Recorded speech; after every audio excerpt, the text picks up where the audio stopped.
I want to say that I've never spoken to such a well-informed and smart and influential audience, except for the time that I had coffee one-on-one with John Podesta. Is John in the house? Not yet, not yet. Well, we can look forward to that. I'm a lawyer. That's something you have to admit with a certain amount of sheepishness here in the epicenter of innovation. And worse than that, I'm a son of a lawyer. And I have sued a lot of people, and I've been sued a lot, and I've regulated, and I've deregulated, and I've worked on legislation, and I've tried to get rid of legislation. And what have I concluded? There are three dimensions of the rule of law. They are legislation and regulation and litigation. They are very closely intertwined. In our system, every piece of legislation leads to regulation, and then it leads to litigation about that regulation. You can't look at these as separate cabins. They are utterly and totally a seamless and protracted story of trying to use the rule of law to create a just, fair, and decent society that enjoys a high and rising standard of living for all. For all the reasons stated earlier today, we know that that kind of society cannot continue to exist unless the next president presides over a very, very rapid transition from an economy and a society based on a carbon platform to an economy and a society based on a clean energy platform. And I know that can be done. This device that I dropped, I'd like you to just remember where you left yours, turn it off, and just think for a second that you are going in a time machine and you're going back to when I was the chairman of the Federal Communications Commission in the years 1993 to 1997, and I got news for you, it doesn't work when you get out of that time machine. In fact, there's not one single device in use for communications today, from the TV to the dish to the phone, that would work if you took it back to that time period. It wouldn't work because between that date and actually the early 2000s, actually between 1995 and 2003, in 8 years is a two-term presidency, so I'm giving the 8-year agenda for the next president in energy by way of analogy. In the time period from 1995 to 2003, $1 trillion was invested in the United States to go from a communications platform that was analog to digital, from circuit to packet, from fixed to mobile, and many other transitions along the way of a technological nature. And it was incredibly disruptive of every business activity, not just in that sector, but every business activity in the country. And as Arun said earlier, the United States had the special privilege of leading the world in this profound change. By the year 2020, 80% of the adults in the world will have one of these. 80% of the adults in the world will have one of these.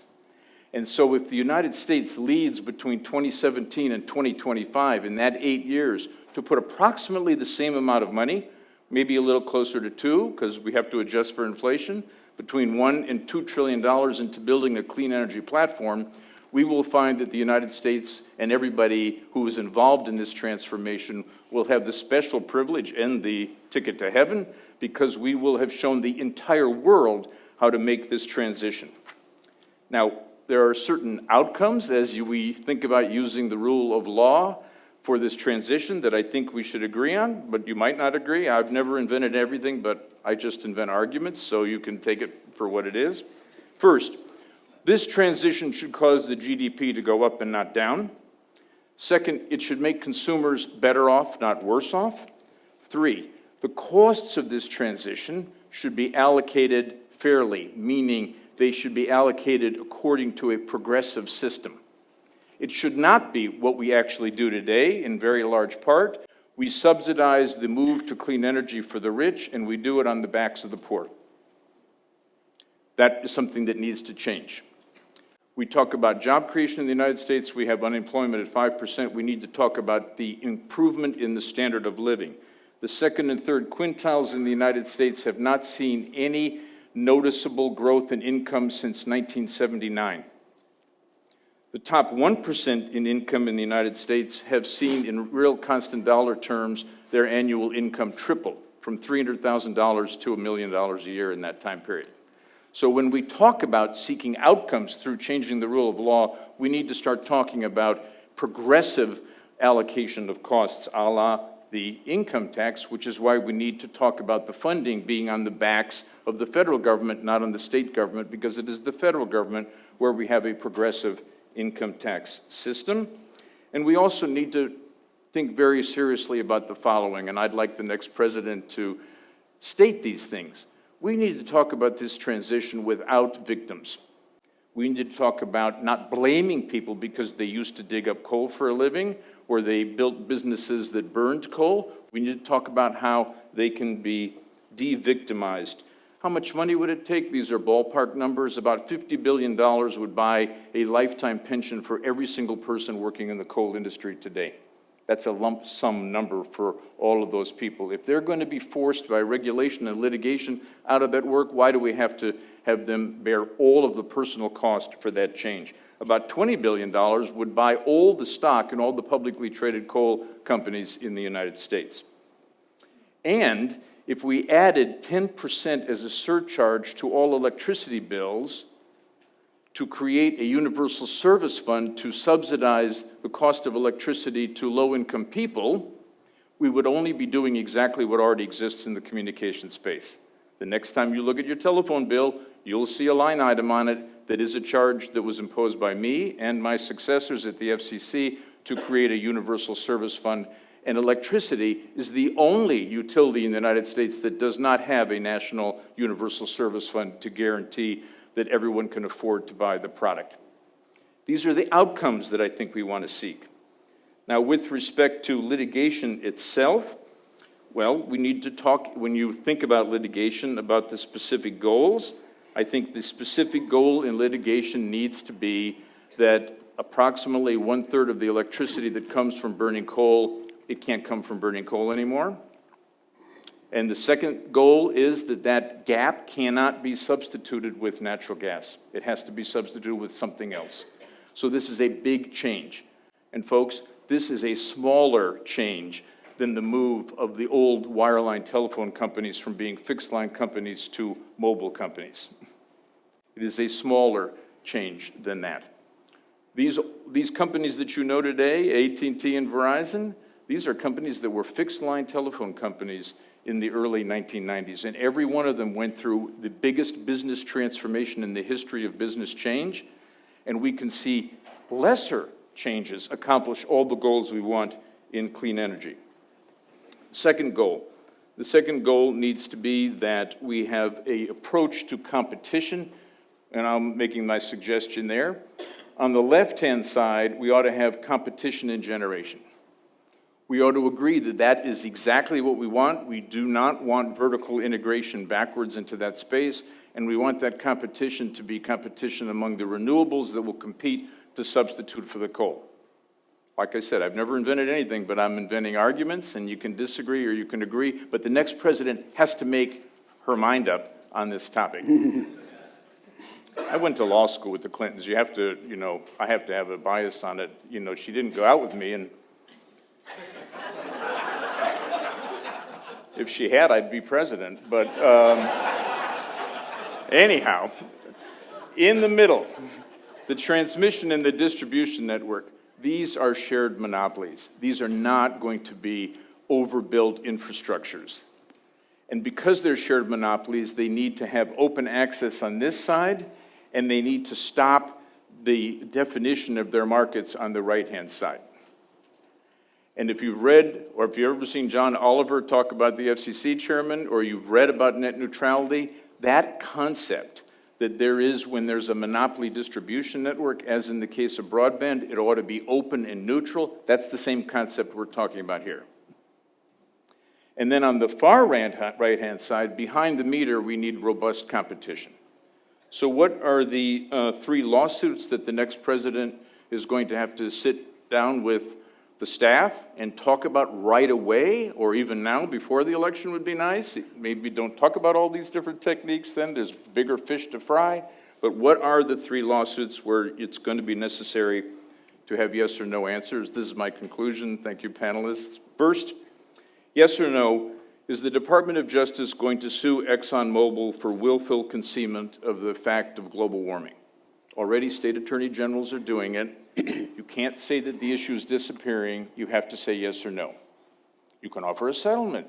You could offer a settlement where the company contributed a certain amount of money that, what do you know, it could capitalize all those other needs that I mentioned. Has this ever been done to any industry? Tobacco. There are plenty of examples. Number two, it is going to be necessary to decide yes or no, are the utilities that occupy that monopoly position there in the middle, are the utilities that are using that monopoly position to gain market advantage on the right-hand side or on the left-hand side? Market advantage on the distribution side, over on the distribution side, past the meter, for example, to seek from regulators rules that favor the utility and disfavor a distributed generation company? Are there utilities that are doing that? Are there utilities that are vertically integrating back the other way and using the guaranteed access to their network to gain competitive advantage in the generation competition market? Because the answer is there are such utilities, and they are in many, many different states. They're not in all states, but they're in many, many different states.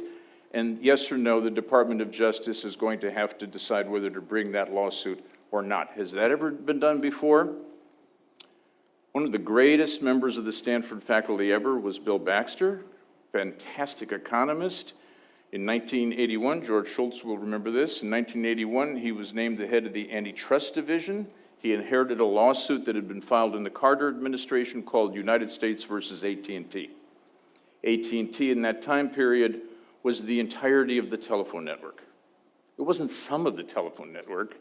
It was a monopoly that had been granted in 1913, and it was the single largest market cap country in the United States, and more people held AT&T stock than held the stock of any other company in the United States. And the Carter administration had the audacity to sue, to break them up, to confine that company to the middle, to being just the distribution monopoly, and not to be able to compete in the other related markets like the telephone business that connects to the wire. So in comes Ronald Reagan, and he doesn't like regulation, and everybody says this lawsuit's going to be dropped, and the great Bill Baxter sits down and says, well, who's making the decisions here? I'm the head of the antitrust division. I'm making the decisions here.